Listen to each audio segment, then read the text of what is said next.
Right. Sinibingelele sinamngele kwi-Matabeleland Broadcasting Corporation, MBC ngamafitshane, okhulumayo uSimi Ngala. Namhlanje kuhlelo lethu sizobe sikhuluma nomnumzana uJoseph Qobo Mayisa, oyi-committee member ye-planning committee ye-Mzilikazi Day lapha e-UK. Siyakwamukela Joseph Qobo Mayisa. Salbonani Lotje.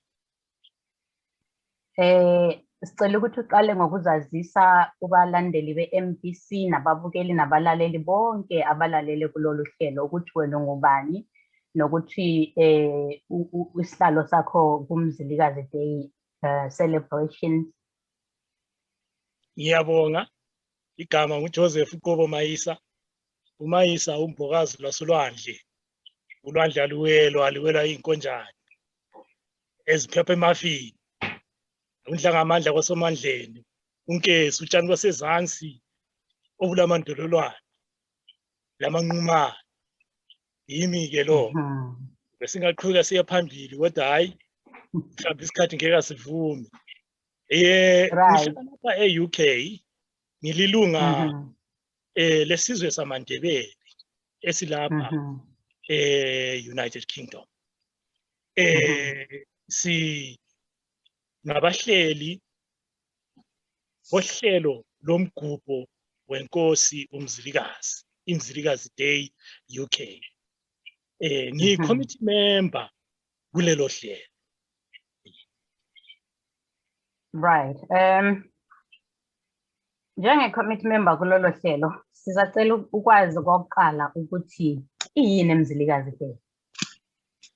iMzilikazi Day lilanga lokujabulela inkosi yethu uMzilikazi. Inkosi yethu uMzilikazi ke yakhothama mhla ka-4 September 1868. Ilanga lelo ke sasilisebenzise kumbe sithi inyanga yona leyo ukukhothama kwenkosi sisebenzisa ukubuthanisa amaNdebele umhlaba wonke nje jikelele kulanga elani elokujabulela ubuntu bethu, ubuNdebele bethu. Ngesingisi athi culture yethu, imvelaphi, ihistory yethu, ulimi lwethu, ilanguage yethu.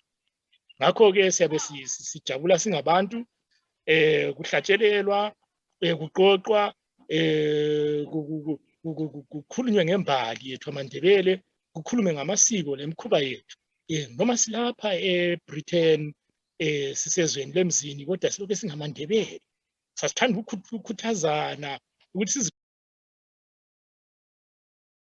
Ngumnumzana uJoseph Qobo Mayisa laphana esazisa ke kabanzi ngosuku lomgubho iMzilikazi Day. Ubesasichazela ke laphayana ukuthi kungani lolo suku lubalulekile ukuthi abantu babungaze usuku lwenkosi uMzilikazi. Njalo ubesasichazela ke ngobuzwe bamaNdebele athi ke yena balana ngokuhlala e-UK kodwa ke ubuNdebele buyaqhubeka buyaphambili into engaphakathi kubo ngesilungu ukubize wathi yena yi-culture. So sisaqhubeka naye umnumzana Mayisa laphana esichasisela kabanzi ngosuku lomgubho wenkosi, inkosi engumzilikazi. Ngiyathemba usephendukile laphayana. Besisaqhubeka ke usazisa ngokuqakatheka kwalolu suku ukuba abantu uqakatheke ngani ukuthi abantu babungaze lolu suku. Kakhulu. Siyazi thina esintwini ukuthi silemkhuba yethu, silesiko lethu, silendlela esiphila ngayo singamaNdebele. Isizwe samaNdebele singakhohlwa ukuthi isizwe esabunjwa yiyo le nkosi esiyicelebrateayo, inkosi uMzilikazi. Wasibumba ngokuthatha izizwe ezihlukeneyo kusukela khonale kwaZulu kusiya khonale eZambezi, umfulu Zambezi, kulezi zizwe ezabuthwa khonale zahlanganiswa kulesi sizwe esikhulu, isizwe samaNdebele. Yingakho uthola ukuthi iculture yethu inhle ngoba it has ngizasebenzisa ingisi ngithi it has different flavors. Yeah? It has different expressions. Ngoba ihlanganisa izizwe ezihlukileyo, abeSuthu bakhona. Amachangana akhona. Abavenda bakhona. Abetswana bakhona. Bakhona zikhona zonke nje izizwe ze-Southern Africa zithe gwaqa khona phansi kwesizwe sikaMzilikazi esamandebele. Singabantu abale culture ebanzi, emnandi njalo enhle. Ngakho ke siyabe sifuna ukuthi sikujabulele lokho, siku-celebrate, si-celebrate ngelanga lona lele Mzilikazi Day. Ngakho uthola ukuthi kuzabe kulabantu abahlabelayo, kuzabe kulabantu abagidayo, sebe sinqibile lathi ugqoke abagqoka amabheju, begqoka amabheju, kucecile kukuhle. Right. Ubuntu bethu njengamandebele. Yeah. Right. Kuzwakala kukuhle kakhulu laphayana. Uthe wena it is ubuzwe bamandebele bune flavor. Usebenzisa igama lesilungu wathi wena bune flavor. Manje ku flavor le ngisacela ukuthi usichasisele lapha because ngoba uthi inkosi yamandebele, uthi umgubho wamandebele, konke nje okubekayo ukhuluma ngesizwe samandebele kakhulu. So this celebration, is it exclusive to amandebele la owakhulumayo in their different flavors or cultures or origins or tribes lezo ethi zihlanganisela isizwe samandebele, or is it inclusive to nanoma nje ngubani okhona emhlabeni njengoba izizwe ziziningi ngaphakathi komhlaba? Uyazi ukuthi kule ngoma eyayihlatshelwe nxa kuyimkhosi yamakhosi Southern Africa, but zonke izizwe zoba khona hampe zonke izizwe zoba khona. Umgubho lo awukhethi mhlobo, awukhethi ibala, kawukhethi ukuthi umuntu ngumngisi kumbe umuntu ngumsomali. Ngumgubho okuzo celebrate lamandebele iculture yabo. Sinxusa bonke abantu bomhlaba, zonke izizwe kazibe khona. Sinxusa bonke abantu bomhlaba ukuthi baze bazothokoza, bazojabula lathi ngelanga lethu. Singathi yi-National Day yamandebele. Ngakho ke bakithi akula nketha ebechabi. Anti liyazi ukuthi kwenzakala ngomnye umnyaka ukuthi babuya abanye bezama ukuthi ba-influence inkosi uLobhengula ukuthi hayi ikhethe abantu, bakhethe ngemhlobo. Inkosi uLobhengula yabuthi abantu bonke yathi abantu laba bavela kwatholakala ukuthi laba bavela ngapha, laba bavela kulesana isizwe. Wahle wakubhana uLobhengula wathi ngeza-ke kube lenketha bechabi emandebeleni. Yingakho silelokitshi silalo kuthiwa yinketha, ngoba thina ubuntu bethu kabusivumeli ukuthi kukhethwane ngezizwe, ngoba siyisizwe esakhiwe yizizwe eziningi. Right. Ngiyakuzwa laphayana. Why is this celebration being done in the UK? Ngoba mukhuluma ngamandebele, ukhuluma nge-Southern Africa, wakhuluma mhlawumbe ngengacabangela ukuthi yiyo i-location yalabantu ababizwa ngamandebele khona le e-Southern Africa. So why are you celebrating in the UK? Ngiyabonga. Ngithanda ukuchaza ukuthi iMzilikazi Day is an international day. Lilanga eligujwa ekhaya lawayo bahlangana. Last weekend beku-celebrate eSouth Africa. Thina mhla ka-25 si-celebrate lapha e-UK. Kungani celebrate? Ngoba sile community enkulu yamandebele lapha e-UK. Sile community enkulu yabantu beMathebeleland lapha e-UK. Ingakho besifisa ukuthi bangasaleli emuva, ba-celebrate lathi, ba-celebrate lesizwe samandebele ngobubanzi baso lokusabalala baso umhlaba wonke nje lo. Right. I-location usushilo ukuthi kube nomgubho kwelase South Africa, kwaba nomgubho ke engathi mhlawumbe ngingabiza ngithi khona le e-Southern Africa lapha amandebele abuya khona. Lo mgubho eliwenza lana uxhumene naleminye imigubho ebisenzeka ngale noma wona uhlukile kuyo? Uxhumene. Yikuqhubeka komgubho wenkosi. Njengoba ngishilo ukuthi inyanga yonke le kaSeptember inyanga yokuba isizwe samaNdebele. Ngakho ke lokho esikubona e-UK yikuqhuba lokho esikubona ekhaya, lokho esikubona eSouth Africa, la kwezinye izizwe lapho kulamaNdebele khona. Njengabantu sivumelekile ukuthi sigubhe inkosi yethu, sijabulele inkosi yethu, sihlangane, siphakamise iculture yethu, kwenza ukuthi abantu esihlezi kibo babesazi njalo bebeyazi iculture yethu. Right. Kungenzeka ukuthi bakhona abezinye izizwe that are interested in this particular celebration and day, who would like to participate but are curious to know who is this Mzilikazi, what kind of a leader or a king or what kind of a person was he? What can you say to that? Inkosi Mzilikazi. Maybe let me give you a 1-2 minute history kaMzilikazi kaMachobane. Inkosi Mzilikazi njoba sesikhulumela ezinye izizwe kanti ngikhulume ngesikhiwa ukuthi bathumele bezwe. King Mzilikazi was originally from what is presently known as KwaZulu-Natal or Zululand in South Africa.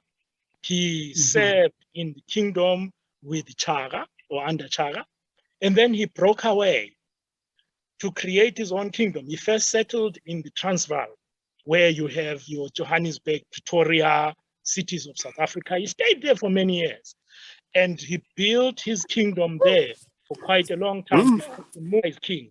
I've listened to a Zulu historian who says that King Mzilikazi was probably the only king who can ever be called the king of Southern Africa, because his kingdom extended over the widest area more than any other king in Southern Africa in the 18th century going forwards. He was a very wise king. He built a nation by uniting people. He built a nation, by assimilating people. And the Ndebele of Zimbabwe that are here today in South Africa and now scattered in different parts of the world came from this king, Mzilikazi. He's actually reputed as one of the famous kings in South Africa. You cannot mention King Chaga.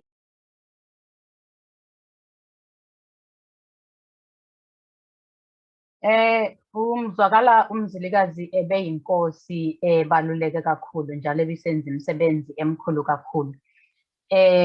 Njengoba ushilo wena ukuba abantu bezizwe zonke bamukelekile ukuthi babe yingxenye yalo mgubho, njalo noma kukuphi emhlabeni uthe wena izizwe zonke zamukelekile ukuba zibe yingxenye yokuthi zibe khona kulo mgubho, virtually, physically, ngendlela ezinjalo. Umbuzo wami olandelayo uthi wona umgubho walonyaka ngoSeptember lapha e-UK uzokwenzakala virtually noma uzaqhubeka wenzeke physically? This year, September 25, siyabe sibuthene physically. Last year we couldn't do it ngenxa ye corona. Lonyaka siyabe sibuthene physically.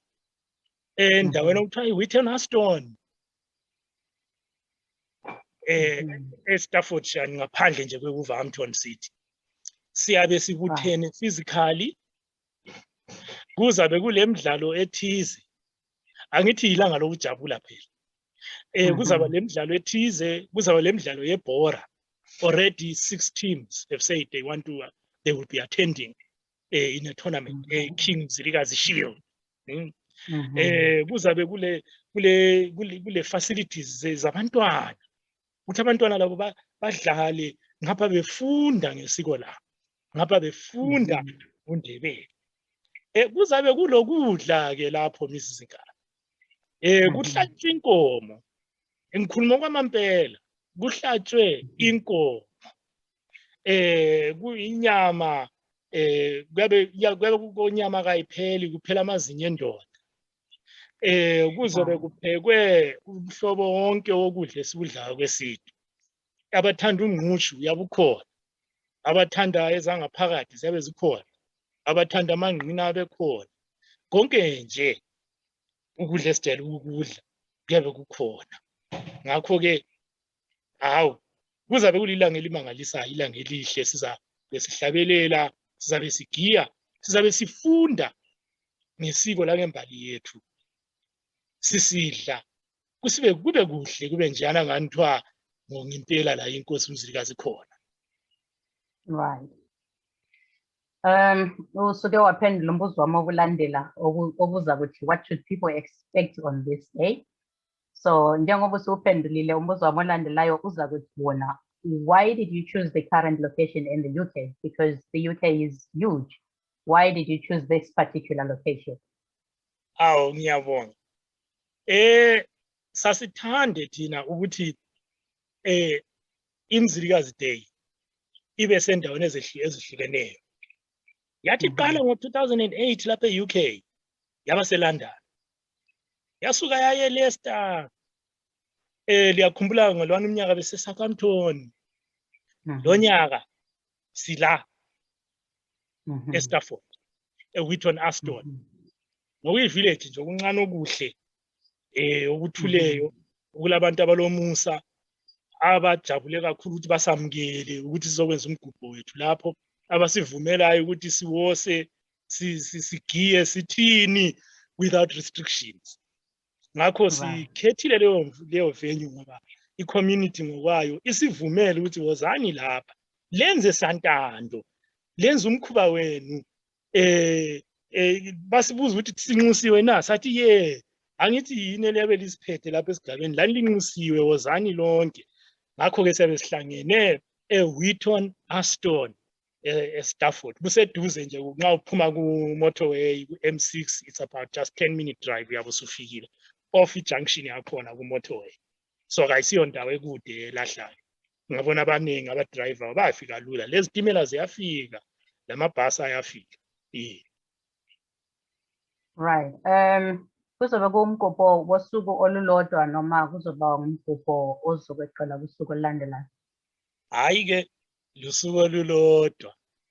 Luyaqala ngo-12 emini eWheaton Aston, kwenziwe yonke imidlalo le esikhuluma ngayo, kwenziwe konke okwenziwayo okokucelebrate, kwenzelwe eWheaton Aston kuze kuphele ngo-8. Angithi ilanga njengoba sekunguSeptember selitshona masinyane, ngo-8 siyabe sivala. Bese kusuka lapho-ke kusahlelwa i-after party. Kakhulu abatsha bayathanda ukuthi bayeqhubeka bejayiva ezakibo. Sisahlela ukuthi izenzelwa ngaphi, kodwa siyiplanile ukuthi ngemva kwalokho kuzaba le-after party. So it's just one day. Eqala ngo-12 iphele ngo-8, and then there will be an after party nje afterwards in a venue esizayethulela abantu ngokuya kwesikhathi. This planned after party, is it going to be particularly for the young, the youth, and or it will be open to all age groups? Hayi, it will be open to all. Ngeyethu sonke. Okay. Ngeyethu sonke. It will be for abadala. Well, singazi njalo, angithi uyazi ukuthi into lezi yabe sokuntamba lilanga elide. Ingxenye abadala siyabe sesikhathele sesifuna ukuyalala. Abantwana lonke besafuna ukudlala.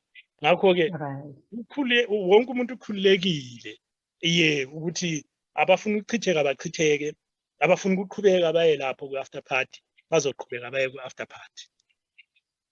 Right.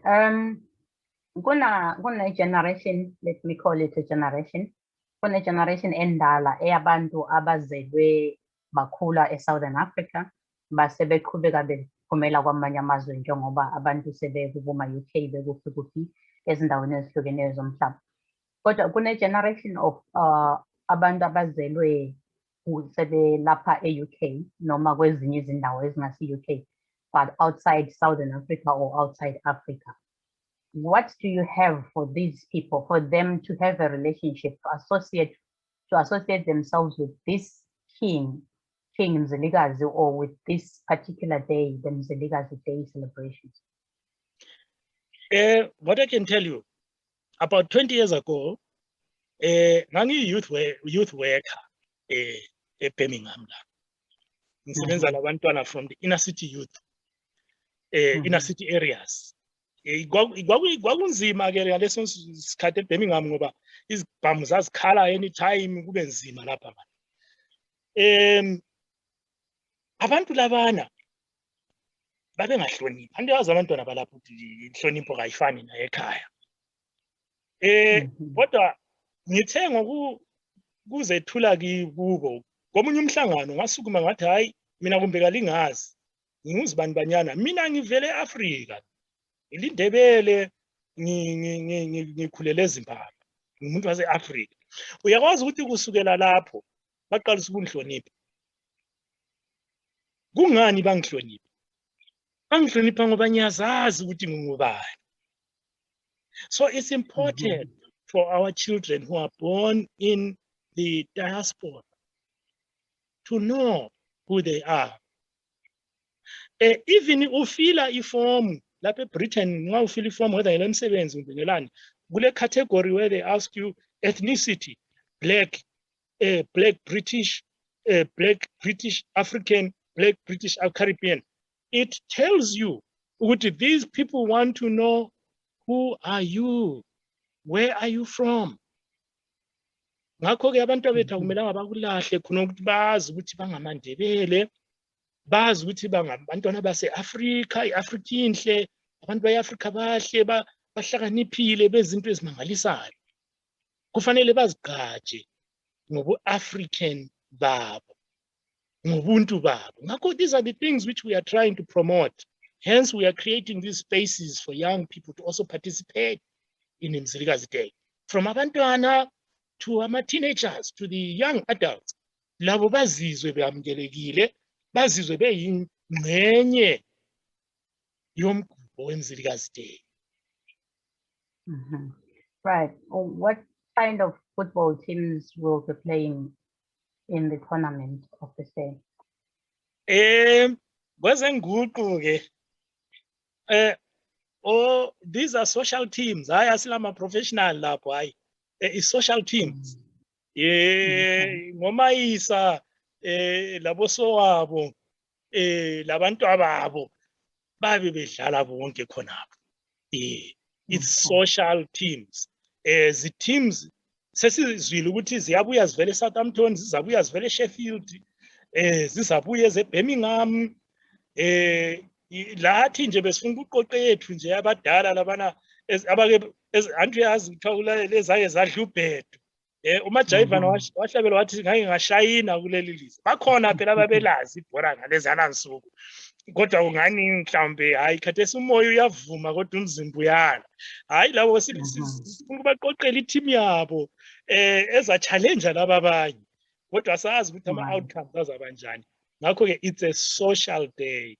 Wonke umuntu is invited, wonke umuntu is free to come and participate and be part of this celebration, including the football. All right. Okay. What lessons do you think people will prospectively take from this celebration or from this day? I mean, I think the first thing that people need to know is that we are stronger together. As a community, uma sisabelele umuntu oyedwa ucina ubanjwa ngamaganyane ngoba uwedwa le. Kodwa masi sonke siyakwazi ukuvikelana, siyakwazi ukusizana, siyakwazi ukuxhasana ngoba empilweni maningi ama-challenges. Siyakwazi ukuphathisana, ukuncedisana njenge-community. We are stronger together. Ngithemba futhi ukuthi abantu bazananzelela ukuthi ngoba sise-UK akudingeki silahle ulimi lwethu. Akudingeki silahle amasiko ethu. Siyazibona ezinye izizwe, sasibona amakula. Amakula alamalanga abo celebrate which are now national days lapha e-UK. Kanti kungaba njani ukuthi King Mzilikazi layo yamukeleki ifakwe ku calendar layo kwazi ukuthi kule national day. Kangithi kulabo St Patrick's abama-Irish. So that is some of the things I believe abantu will learn. Ukuthi actually as a people that we can be visible through our culture here in the UK. And in terms of the reception we're going to get from the community service here, because the community is so excited to be hosting us. We are welcome as a people. Right. As we are. I would say ngamangisinyana. Inkosi yayilo mntwana kwakuthiwa ngumangisimane. You know, okungumngisinyana. No, we don't need to be. Right. Singamandebele ala emangisini. And amangisi akuzwisisa khonokho. Lathi nthemba ngokuhlangana kwethu, ngokujabula kwethu, ngokugubha kwethu sizakunanzelela khonokho. It's one of the things that I'm sure people will take away. We should be proud of who we are and proud of our culture. Right. Are there any keynote speakers that will be speaking on the day that people should look forward to hearing from and seeing? Yes. Yes. So the guest of honor will be Chief Felix Nhlanhla Yamangwe Ndiweni weNtabazinduna. Induna edumileyo phela ezalwa yinduna nkulu uKhayisa Ndiweni siyamazi sonke. Chief Felix Nhlanhla Yamangwe will be our keynote speaker, and kuzaba kuhle kakhulu ukuthi sizwe sikhuthaza ngokuthi sibambe amasiko ethu lokuthi njengamandebele singaphumelela njani njengesizwe. Right. Are there any future celebrations scheduled? Mzilikazi Day is an annual day. Siyenza every year. Sekulekile last year ngenxa ye-COVID. Kodwa siyenza every year. Ngakho we can expect next year in September ukuthi izaba khona futhi Mzilikazi Day. By the way, bakithi lilanga le community. Asolanga lika Qobo Mayisa. Lilanga le community. Ngakho ke mhlawumbe ingxenye abantu abase Manchester, kumbe ingxenye abantu abase Basildon baza ukuthi hayi lathi next year sifuna ukuhosta. Ngempela ababe befuna ukuthi bahost ilanga lelo next year, they are free to come forward and say next year yithe sifuna ukuthi sihlele, as much as the community of Birmingham this year, West Midlands yethe hayi this year ithini sihost. So let's look forward to this year, but also start planning for next year. Right. Is there any program or is there any way for someone who cannot physically participate but who would like to be connected on this particular day? Sizayi streamer, it will be streamed, certainly on Zoom. We will see also, we will try to arrange for somebody to stream it live on Facebook. Right. Ngumnumzana uJoseph Qobo Mayisa, planning committee ye Mzilikazi Day lana e-UK eza kuba khona kuyona lenyanga mhla ka-25. So abantu bonke bayanxuswa ke ukuthi abakule indawo yase-UK abakwazi ukuhamba bahambe bayofika khona ngoba lo nyaka izoba yi-physical celebration. Kodwa ke njengoba eqeda ukutsho izoba khona futhi i-virtual plan khona eyokuthi abangakwazi ukufika khona bakwazi ukuthi baxhumeke ku-social media bakwazi ukubona okuzabe kusenzeka kulo mgubho walo nyaka. Right. Before sivale Nomzana Mayisa, sicela ukuthi usinikeze ama-closing remarks. What can you say in 2 minutes to umlaleli nombukeli ongabe ebukele mhlawumbe ongakaze participate obengakazazi nje ngayo le day oqalayo nqa namhlanje ukuthi azwe nokuthi kunosuku olufana nalolu ungathini kuye? Bakithi lilanga lethu sonke leli, ilanga lenkosi uMzilikazi, linxusiwe lonke. Asifuni kuzwa omunye umuntu esithi hayi why lingangibizanga mina. Limenyiwe lonke, libiziwe lonke, linxusiwe lonke. If ungumuntu artist ofuna ukuthi nawe uparticipate that day, please let us know. There is space for you. if ungumuntu mhlambe olezinto ozithengisayo kumbe uyathunga kumbe kulezinto yabe ufuna ukuthi lawe uzithengise in the community laphana kuyabe kulama stalls. Contact us and book a stall space for yourself. You are invited, you are welcome. Uma ungumuntu akukhethile kumbe umuntu othanda ezebhora kumbe umuntu olidlalayo unxusiwe lawe. This is the day for everyone, great and small, in the UK. Come and celebrate King Mzilikazi Day, the Ndebele history, the Ndebele culture, with the Ndebele community. It's open to everyone, and it will be a glorious and wonderful day. Nyabo. Right.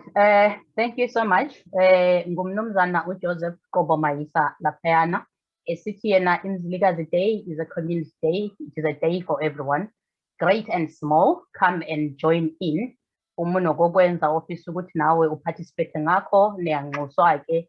You can get in touch comment section yale video usho ofuna ukusho sizokwazi ukuthi sikuxhumanise naye ke umnumzana uJoseph Qobo Mayisa uma unombuzo, uma unesidingo esithile, uma unesikhalazo, uma njalo unovo oluthile ofuna ukuthi uludlulisele kwi-planning committee yeMzilikazi Day celebrations ezobe khona kuyona le inyanga lo nyaka mhla 25. So asibonge kakhulu isikhathi sakho Mr. Mayisa, siyabonga kakhulu ukuthi sikwazi ukuxoxisana nawe namhlanje. Siyabonga. Thanda ubonga abalaleli. Sibongile. Right. Okhulumayo uSimingala ekhulumela iMBC, iMatabeleland Broadcasting Corporation. Siyabonga kakhulu isikhathi senu sonke lonke. Siyananzelela ukuthi bakhona izethekeli zethu ebezikhona lana zilalele. Nakini lonke noma singasathola ngethuba lokuthi silinikeze ithuba lokuthi likhulume. Siyabonga kakhulu ukuthi nixhumane nathi. Asiphinde sixhumane njalo ngokuzayo. Siyabonga.